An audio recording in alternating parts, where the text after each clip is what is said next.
B care polytechnic college, Palsanda, Murshidabad.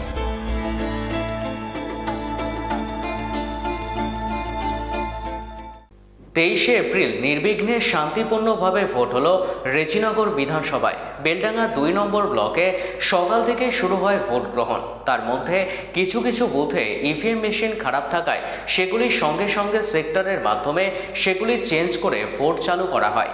এছাড়াও বেলডাঙ্গা 2 নম্বর ব্লকের 240 নম্বর বুথে ইভিএম খারাপ থাকায় দীর্ঘ টানা 2 ঘন্টা ভোট প্রক্রিয়া বন্ধ ছিল। ইভিএম চেঞ্জ করার পর সকাল 9টা থেকে বুথে পুনরায় ভোট গ্রহণ চালু হয়।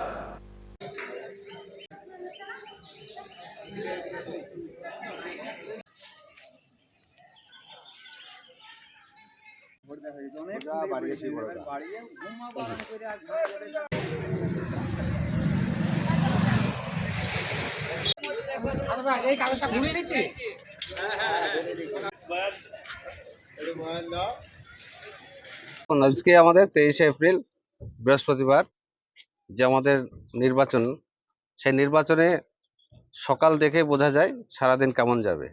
তো আজকে রেজিনগরবাসীর যে খোশ মেজাজ, রেজিনগরবাসীর যে আপ্লুত, রেজিনগরবাসী দোয়া আশীর্বাদ করার জন্য সকাল সকাল প্রতিটা বুথে লম্বা লাইন হয়ে দাঁড়িয়েছে।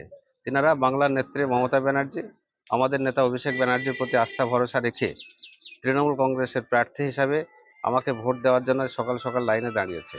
তাই এলাকার বাসীর আবেগ, উচ্ছ্বাস, ভালোবাসার মধ্য দিয়ে আমরা নিশ্চিত রেজিনগর বিধানসভায় তৃণমূল কংগ্রেসের প্রার্থী নির্বাচিত হবে। আজকে আমাদের কর্মসূচি মূলত সার্বিক রেজিনগর বিধানসভার 14টা গ্রাম পঞ্চায়েতের নির্বাচন। 14টা গ্রাম পঞ্চায়েত আমরা পরিদর্শন এবং সার্বিক এলাকার সুস্থভাবে ভোট প্রক্রিয়া চলছে, সেটা মানুষের সঙ্গে জাস্ট সৌজন্য সাক্ষাৎ নয়, অ্যাকচুয়াল মানে ভোট নির্বিঘ্নে যাতে হয় সেটা আমি পরিদর্শন করার জন্যই আমি বের হয়েছি এবং আমি সকালবেলায় নিজের বুথে ভোট দিয়ে আমি বের হলাম। বি কেয়ার পলিটেকনিক কলেজ, হাজার হাজার ছাত্রের ভরসা। নবাবের জেলার স্বনামখ্যাত পলিটেকনিক কলেজ। সরাসরি ভর্তি চলছে পলিটেকনিকের সমস্ত কোর্সে। যোগ্যতা মাধ্যমিক বা সমতুল। ভোকেশনালের ছাত্রছাত্রীরা দ্বিতীয় বর্ষে সরাসরি ভর্তির সুযোগ পাবেন। কলেজের নিজস্ব হোস্টেল ও যাতায়াতের সুব্যবস্থা রয়েছে। স্কলারশিপের ব্যবস্থা। সিভিল, ইলেকট্রিক্যাল, মেকানিক্যাল সহ সমস্ত রকম কোর্সের ভর্তির সুযোগ নিতে আজই যোগাযোগ করুন। মুর্শিদাবাদের সদর শহরের একদম পাশে B care polytechnic college, Palsanda, Murshidabad.